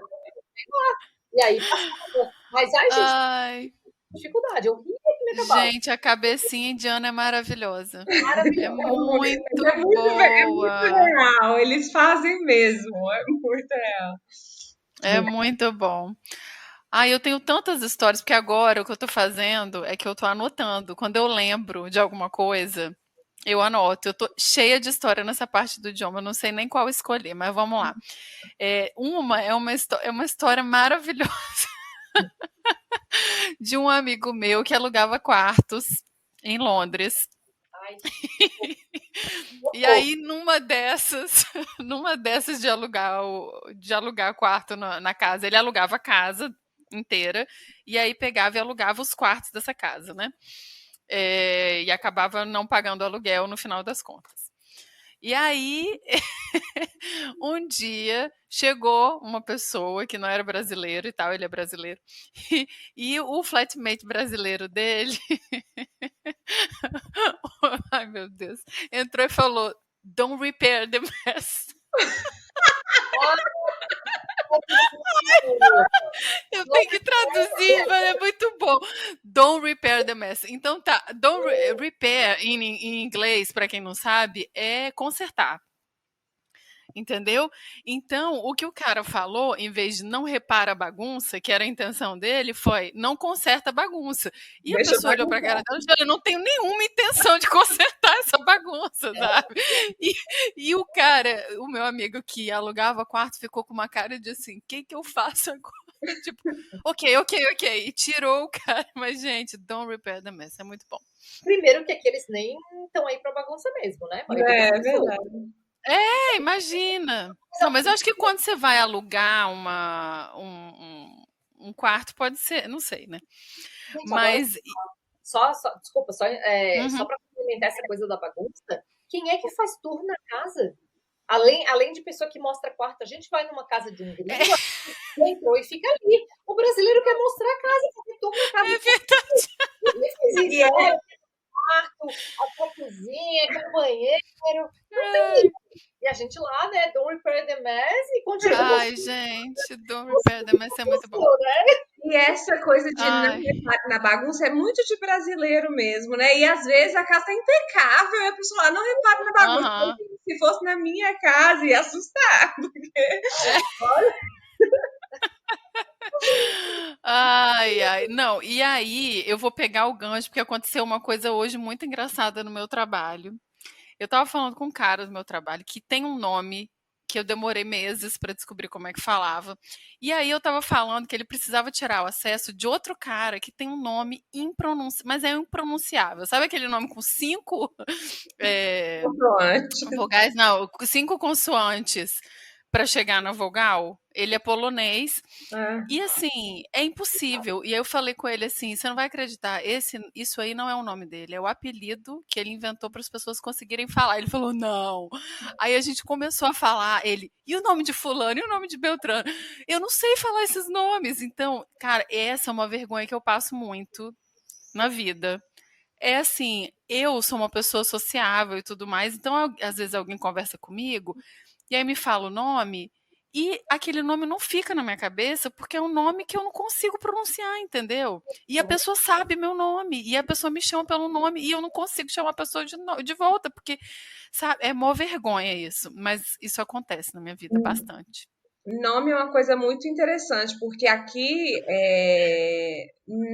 vou falar do leste da África, né, que é mais a minha realidade. Uhum.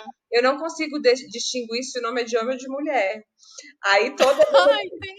eu tenho que dar um Google pra ver. Aí eu dou um Google no nome, só o primeiro nome. E aí eu vejo se começa a aparecer um monte de mulher ou um monte de homem. Eu falo, se aparece um monte de homem, é nome de homem, porque é um monte de homem diferente. Mas no começo eu falava assim, o senhor. Aí eu falava, não, eu sou mulher. Ou então, acontecia muito isso comigo. Aí eu comecei a dar esse Ai, Google agora. é boa essa, acontece mesmo. Vamos lá, último quadro. Esse é ótimo também. Eu acho que você vai ter boas histórias, talvez, hein, Natália, trabalhando em ONG. É o golpe da coisinha. O golpe da coisinha é quando. É o único que tem um bom nome, é o golpe da coisinha, que foi a Ana que deu, entendeu? Eu fico tentando, eu, escritor, fico tentando achar os nomes, não acho. Ai, só Mas é quando você leva, quando alguém te pede para você levar alguma coisa, né? É só uma coisinha, chegar lá, uma vaca, um elefante para você levar, sabe? Ou você pode ser essa pessoa também, porque às vezes a Não, gente perde a noção eu sou uma também. pessoa muito sensata, eu não peço nada a ninguém, mas eu tenho uma história muito, muito legal, ou muito sem noção. Eu, no Paquistão, eu amava os mercados, amava os mercados. Toda vez que eu estava no mercado, eu fazia, era stories, né, não era nem stories na época, né? Eu postava foto no Instagram, eu compartilhava as coisas no mercado. E uma coisa que eu compartilhava muito eram as lojas de tapetes. Porque tinham lojas de tapete que você ia sentar, os caras te ofereciam chás, e eles iam abrindo tapete, contando histórias de tapete. E assim, toda uma semana eu estava numa loja de tapete. Todo mundo que chegava no Paquistão, eu apresentava a loja de tapete favorita. E eles vendiam tapete, cachemir. Então, eu voltei do Paquistão, assim, com 90 quilos. E ainda tive bagagem mandada à parte. Então, eu tinha muita coisa. E aí, nos dias de vir embora, eu postei uma coisa que eu tava arrumando a minha bagagem pra ir embora. É, uma pessoa que eu conheço do Brasil me mandou uma mensagem, falou assim, ai, você bem que podia trazer um tapetinho para mim desse na minha sala, e aqui eu te pago, ou seja, né, um tapete desses persa ou afegão, né, eles são super pesados, eles são peso de uma mala, 20 quilos fácil, eles custam caro, lá é mais barato do que no resto do mundo, mas eles custam caro, a pessoa nem se prontificou nem a me mandar o dinheiro do tapete. Fala assim, eu pago a bagagem extra, pode? Não, você compra o tapete pra mim e traz. Eu nem respondi, eu fingi que eu não vi a mensagem. E Nossa, ignorei. Coisona, né? Nada de não. Não, Esse golpe assim, sem ai, as pessoas, gente. Eu acho que amigo de imigrante tinha que ter um manual, entendeu? Para visitar a pessoa quando a pessoa, né? Ou para pedir para mandar coisa que as pessoas não têm noção, não. mas já estamos dando um toque aí, ó. Quem tá escutando. Já não, nossos amigos, né, Ana? eu vou mandar isso para algumas pessoas. Mas a minha família direta, Manda. mãe, irmãos, eles não pedem. É geralmente a gente que nem fala comigo regularmente, mas me vê viajando. Peraí, vou te mandar um Não, pedido. mas geralmente quem pode não pede. Conhecido ou nem tão amigo é. Isso pra mim acontece direto. Direto. A pessoa nem é tão amiga, mas na hora de pedir, ela virou amiga. Ah, não, lógico, isso é, minha filha. Na hora do interesse. Bom, a minha história do golpe da coisinha nem é tão assim, vai, é uma história até bonita. A minha grande melhor amiga, vamos dizer assim, é difícil falar melhor amiga, né? Porque você exclui as outras, mas ela é minha amiga de muitos anos, assim, é como se fosse minha irmã. Quando ela foi me visitar, e eu morava em Londres, eu falei que, ai, poxa, não tem panela de barro, eu queria tanto uma panela de barro e tal. E ela ficou com aquilo na cabeça. Ela é uma pessoa muito carinhosa, sabe? Muito atenta. E aí ela ficou com aquilo na cabeça. Aí ela voltou para Vitória, passou muito tempo lá comigo e tal, a gente viajou e tudo mais. Quando ela voltou para Vitória, umas semanas depois, aparece uma caixa imensa na minha casa. Eu falei, que é isso, gente? Uma caixa imensa. Eu abri pipoca. Eu falei, que é isso? Quem tá me mandando pipoca?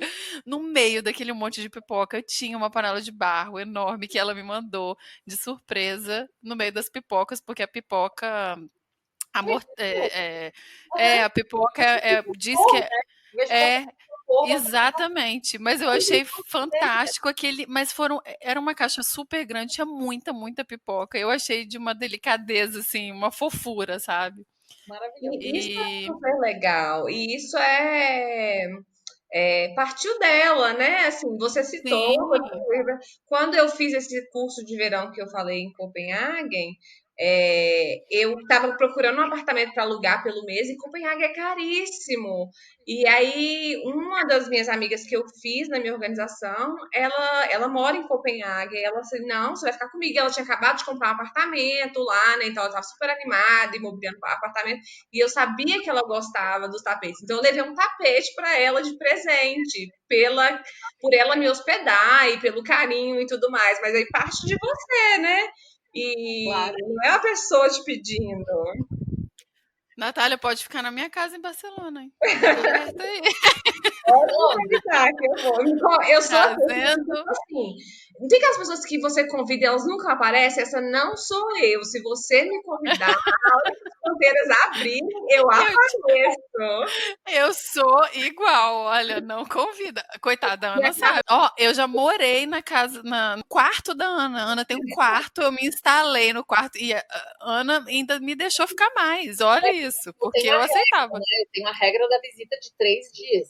2 noites, 3.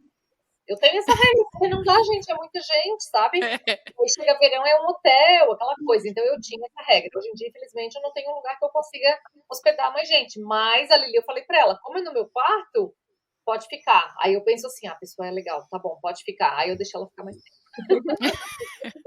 Não, mas ó, o convite tá aberto. Aqui mesmo. também. Aqui eu tenho 2. Eu vou mesmo, tá? Tem um monte de coisa para fazer, podem vir. Eu tô morrendo para receber visita, gente. Ai, mas só depois da vacina, não vai ter jeito. Aliás, já tomou vacina logo. Então, contagem regressiva. E você, Ana, tem algum golpe da coisinha hoje? Hoje, eu sempre tenho um golpe, né? Eu contei já do perfume, a pessoa pediu um perfume, chegou lá, ela não quis pagar o perfume. Não lembro se você contou. Se eu contei, eu vou contar, não lembro se eu contei. Ela pediu para levar um perfume, me deu o nome, eu falei, mandar, né, os detalhes, aí a pessoa, não, aquele lá, tá. Era um perfume da moda, super famoso na época, e aí eu cheguei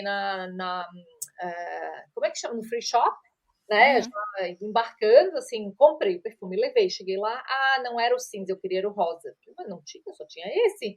É o tamanho que você me pediu, do jeito que pediu.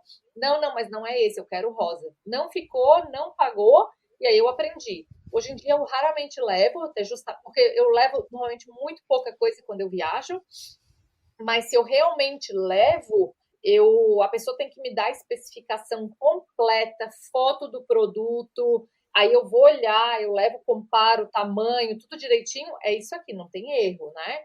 E não fico e também não me comprometo, nunca se sabe, vai que perde mala, vai. Então hoje em dia eu já falo todas as regras antes de levar a coisinha, se é que eu levo a coisinha, né? Então pronto, aprendi. Depois daquela, cada ano é uma surpresa, e aí a gente vai diminuindo a vontade cada vez mais, né? Então, é isso. Esse foi meu golpe da coisinha. Até que foi tranquilo, já teve piores. Uma regra que eu me Você comprar comprar, né? Porque daí perfume... Não, é péssimo. Não é que, ó, gente, não façam. É péssimo, mas eu tô falando assim, porque ela já contou histórias aqui piores, da do chocolate, que a pessoa deu 50 libras pra ela comprar de chocolate, gente. Chocolate Sendo que um Lindt é tipo Meu uma Deus! libra, duas, imagina Fala 50 de chocolate, né? libras. Mas Gente, as pessoas são muito eu, doidas. eu coloquei uma regra. Assim, eu tento não pedir, mas às vezes estando em certos locais que eu realmente não tenho acesso a coisas assim. Às vezes é um cosmético. Tá, é cosmético, né? Mas é o hidratante facial, um protetor solar. Aí eu peço, só que o que eu faço? Eu peço o endereço da pessoa, compro online, mando entregar na casa da pessoa. A pessoa não precisa nem sair pra comprar, entendeu? E aí eu ponho, quando eu tô em locais que tem essa facilidade, eu também falo com a pessoa assim, olha, eu tô em tal local, esse é meu endereço, manda entregar aqui.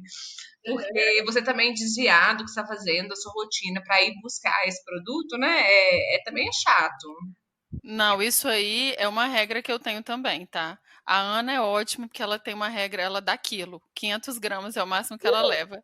Ela fala isso. A gente falou do golpe dos 50 libras de chocolate. Depois acabou.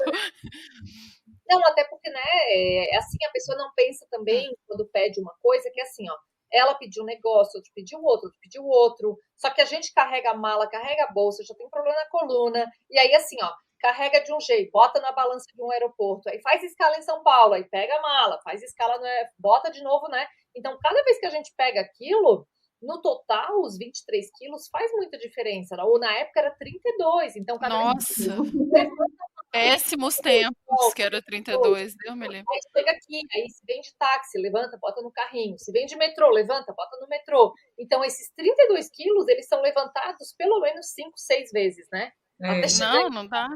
Então, isso tudo faz diferença, né? Não, não tem condição.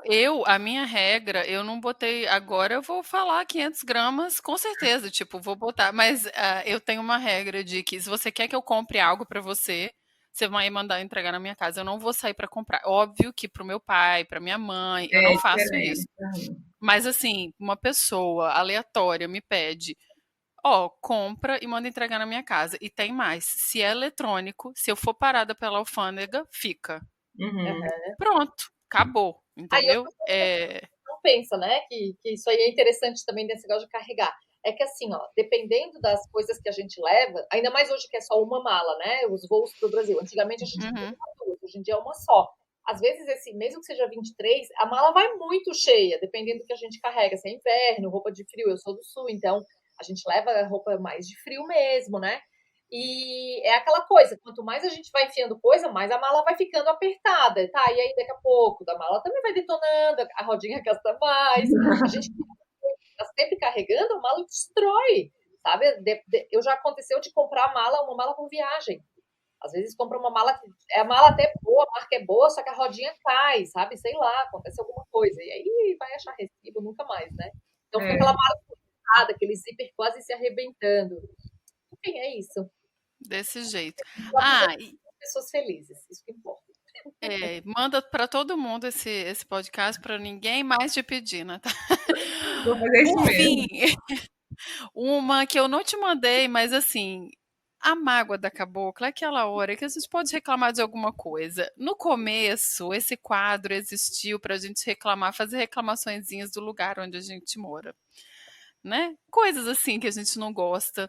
Mas eu abri essa reclamação para você reclamar do que você quiser, mas não é uma reclamação irônica, não é uma reclamação. Eu sei que tá difícil da gente reclamar, porque tem tanta gente aí, não tá fácil viver, né? Então é uma reclamação mais engraçadinha mesmo, não precisa ser uma reclamação séria, mas pode ser uma reclamação séria se você quiser também. Crítica construtiva. Construtiva.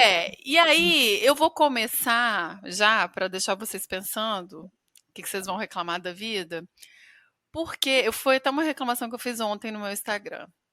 Gente, qual é o problema que você pede pro homem, vai lá no supermercado, compra um tomate e o cogumelo, ele traz o tomate e o cogumelo.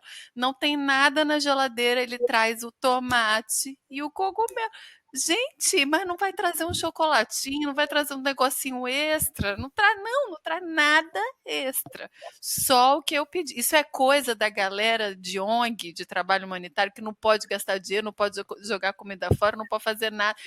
Qual o problema, gente, de me trazer um chocolate, entendeu? Me trazer, sei lá, uma água com gás. Natália Eu tá acho com que é cara de carga mental aí, tá na área da carga mental, que o homem, em geral, humanitário ou não, só faz o necessário e olha ponto. lá. É, Porque a galera humanitária, eles não eu te mandei essa mensagem até, eles não é, dispensam a oportunidade de comprar cerveja, chocolate, os luxozinhos que não tem quando tá em não, campo. Ou então, assim, aquela cerveja boa, né? Porque às vezes a cerveja que você toma é aquela feita ali localmente, que te dá uma dor de cabeça louca no dia seguinte. Então, eles, não sei, acho que é uma carga mental. tadinho, eu vou até ter que me reparar aqui com ele, porque eu vou no supermercado e compro várias coisas, muito além às vezes, não do que precisa, eu vou comer tudo, nada vai ser jogado fora de jeito nenhum. Mas assim, eu preciso exatamente para fazer uma comida agora, isso e isso, eu sempre compro alguma coisa que eu vou usar, que eu vou precisar amanhã e tudo mais. Entendeu? Eu dificilmente penso, ele gosta disso, eu vou levar. Ele pensa em mim quando ele vai comprar. Ah, não, ela gosta desse chocolate, eu vou comprar e tal. Mas o que eu vejo a diferença, e eu acho que tem muito da diferença cultural, é o seguinte: a gente vai uma vez Ah, é. por semana, uma vez por mês no supermercado. Ele vai todo dia se precisar. Então, assim, o que precisa comprar para a gente cozinhar agora? Ele vai lá e compra o que precisa para agora. Entendeu? Então, assim, ele sempre vai me fazer um agradinho, tadinho. Ontem ele trouxe uma cerveja, mas trouxe uma, tá? Uma cerveja.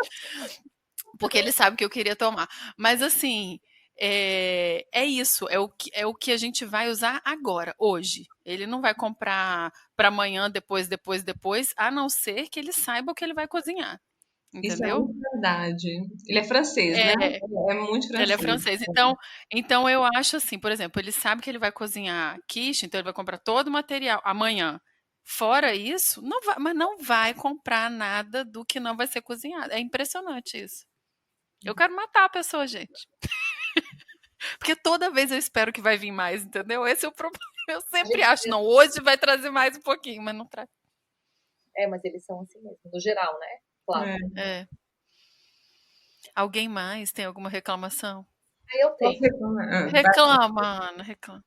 Eu tenho assim, né? Eu sou pessoa que não gosto de ficar reclamando, mas eu vou reclamar porque eu raramente, pelo menos, preciso fazer alguma coisa de documento, né? Aqui. Mas volta e meia preciso.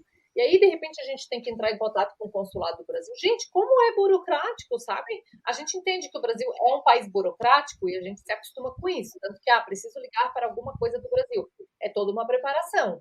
Eu já tomo banho, eu tomo água, eu boto água do lado, eu boto um chá, porque eu sei que ali, ó, senta que lá vai, porque não vai sair dali, porque liga para um, liga para outro, não é aqui, aí liga para outro, passa um ramal.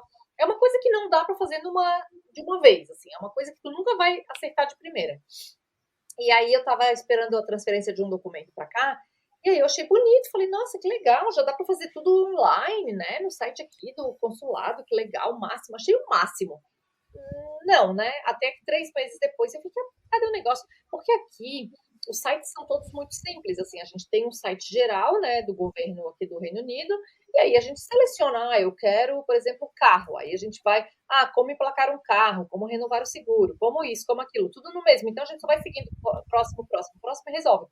3 meses depois descobri que não tinha sido aprovado o negócio, não dizia o porquê, aí tive que entrar em contato por e-mail. Olha, porque o que acontece aqui, se de repente não tem, tá ali, mas já dá a resolução do negócio. Então, tá o e-mail. Aí eles me levaram sei lá quanto tempo para responder o e-mail, falando que infelizmente o comprovante de endereço que você mandou não foi aceito, porque está em JPEG e tem que ser em PDF.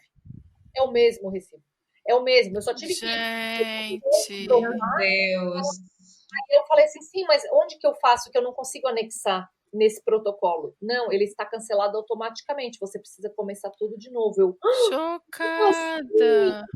Aí é que eu entendo, sabe? É muito complicado, porque quantos milhões a gente deve gastar recursos, né? Por que não daria para fazer uma coisa centralizada, ou pelo menos que tem um protocolo? Tem. Então, coloca no mesmo protocolo. Não, aí dá-lhe abrir protocolo, fecha protocolo.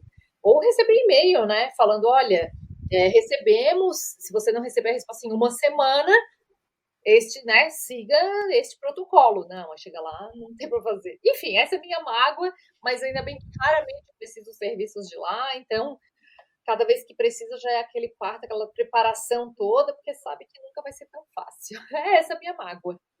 Ô, tristeza. Entendemos a sua mágoa. Muito. Nossa. Então, a minha. Eu só consigo pensar em uma no Quênia. O Quênia, olha, eu não poderia ter escolhido um local, não escolhido, né? Mas ter tido a sorte de estar em um local melhor durante o corona. Porque, assim, né? Preso no país e teve um número ok de casos no começo, então não ficou tão restrito e a gente teve uma vida, né? E conseguia, tem muita natureza, então conseguia ir para locais que não tinha muita gente, praias bonitas, então foi um local bom de se estar preso durante a pandemia. Mas à medida que a vida ia voltando um pouco ao normal depois do isolamento, que a gente estava super feliz que ia voltando ao normal, a cidade ia voltando ao normal. E, gente, o pior trânsito da minha vida é nessa cidade, é Nairobi. Nairobi para fazer um percurso simples que te levaria 15 minutos, às vezes você leva 1 hora, 2 horas. Eu creio que eu nunca morei em São Paulo, mas eu creio que deve ser tipo São Paulo. E é assim, é horroroso. E aqui ainda tem o agravante que as pessoas nunca estão na hora. Então, assim, se você pede um táxi para estar na sua casa, tal horário, porque você tem que sair naquele horário para você estar no local que você tem que estar a tempo. Dá o horário, você olha lá na porta, a pessoa não está lá. É muito complicado de navegar. E aí que você fala assim, está atrasado. Não, mas eu tô só 10 minutos, isso não é atrasado. E aí te atrasa mais ainda por causa do trânsito, porque tem isso também. Se você sair 5 minutos atrasado, especialmente de manhã, o trânsito ele vai piorando de uma maneira exponencial. Então você não atrasa só 5 minutos no final, você atrasa meia hora, entendeu? O trânsito aqui é algo que eu nunca vi. E não tem regra também. Um entra na frente do outro, não tem faixa, é uma loucura. Eu não dirijo aqui porque eu não tenho capacidade mental para dirigir em Nairobi. É uma loucura. Então começa, Ana. Você tem alguma recomendação? Eu tenho uma recomendação que salvou minha pandemia, digamos assim, né? Para os momentos de chatos, assim, né? A gente cansa, chegou uma hora que não aguentava mais fazer as mesmas coisas, acho que todo mundo passou por isso, mas eu escutei e conheci um podcast que, na época que comecei a escutar, fiquei extremamente viciada, saía todo dia para andar, na época que a única coisa que a gente só podia fazer em Londres era sair para fazer 1 hora de exercício, e como eu só podia caminhar já por causa da minha coluna, eu comecei a escutar esse podcast, zerei o podcast que chama Não Inviabilize. Amo as histórias, são histórias reais, são histórias curtinhas, então a gente consegue escutar várias histórias assim em 2 horas, em 1 hora. É maravilhoso, é uma coisa que a gente começa e não consegue parar mesmo. É uma atrás da outra, uma atrás da outra. E em alguns dias eu fiquei assim, não fazia mais nada e eu preciso escutar o podcast. Zerei, tô super chateado, porque agora eu tenho que ficar esperando. E tu, Natália? Então, a minha recomendação é um livro que eu li recentemente de uma autora keniana. O livro, eu creio que não tem em português, mas eu não sei, não custa olhar, porque o livro realmente foi um sucesso aqui, um sucesso em certos países, em locais que têm publicações em inglês. Mas chama The Havoc of Choice. O nome da autora é Wanjiru Koinange.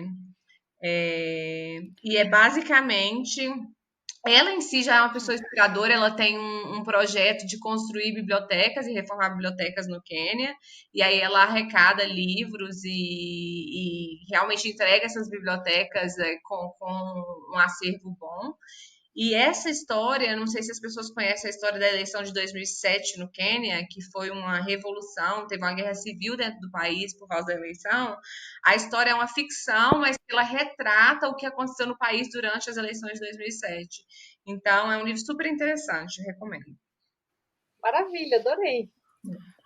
A minha recomendação, eu gostei, porque eu também, só voltando Gostei porque você recomendou uma escritora daí. Eu tenho 2 recomendações. Um é um livro que não é muito novo, que eu só li em inglês, não sei se tem em português, que chama My Name is Lucy Burton. É Burton? É. É. E eu adorei. É muito bom, assim. É um livro contação de histórias também, sabe? Então é um livro meio de memórias. Eu acho que tem muito da história dela ali também. E a história meio que dela com a família dela. Ela tá no hospital, a mãe dela vai visitar ela depois de anos, e aí se desenrola um pouco a história.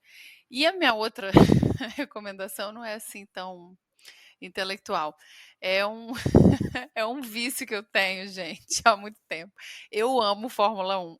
Amo, amo, amo, desde sempre. Eu adoro Fórmula 1, mas já tem algum tempo que assim, quando fica, tipo, aquela fase ali do final do Schumacher, que ele só ganhava, ganhava, ganhava, me cansou, e do Hamilton agora, pô, tem 7 anos que o cara ganha. Tipo, cansei, né, de só ver a mesma pessoa ganhando. Mas aí a Netflix lançou uma série que é meio documentário, mas que tem aquela coisa mesmo de série, de dar a emoção, de não sei o quê. E é muito bom, assim, sabe? É super bem editada a história. Então, acho que tem. Não lembro agora quantas temporadas tem, 2 ou 3? Talvez 3. E eu amo, pra quem gosta de Fórmula 1, é tipo, é muito legal porque tem a historinha, tem um romancezinho por trás, entendeu? E é isso. E eu como com farinha. Tem 3 dias que eu tô assistindo. A gente em 3 dias matou. Mas série pra mim boa é assim, é sentar e assistir É, no final. Eu não gosto desse negócio de ver na TV, semana que vem lança novo episódio. Não é comigo, não. Eu prefiro esperar, sentar aqui um fim de semana, pipoca e série o fim de semana inteiro. não, eu também. Mas a gente voltou e tá quarentenando, imagina. Eu voltei, tô quarentenando o que saí hoje da quarentena. A gente fez os exames e deu negativo, então já pode sair um pouco antes. Mas a gente tá trabalhando com a Nina em casa e eu não sei como que a gente conseguiu assistir essa, essa temporada nova em 3 dias, assim, numa sentada. É isso, essas são as minhas dicas. Maravilha! Temos um programa ótimo. Amei o papo, Eu Natália. também gostei demais. Obrigada, Natália. Posso, gente, não falar, Você tem uma história legal para contar ou conhece alguém que tenha? Tem dicas e sugestões? Entre em contato com a gente pelo e-mail imigrantespodcast@gmail.com ou pelo Instagram @imigrantespodcast. Um beijo. E até o próximo episódio.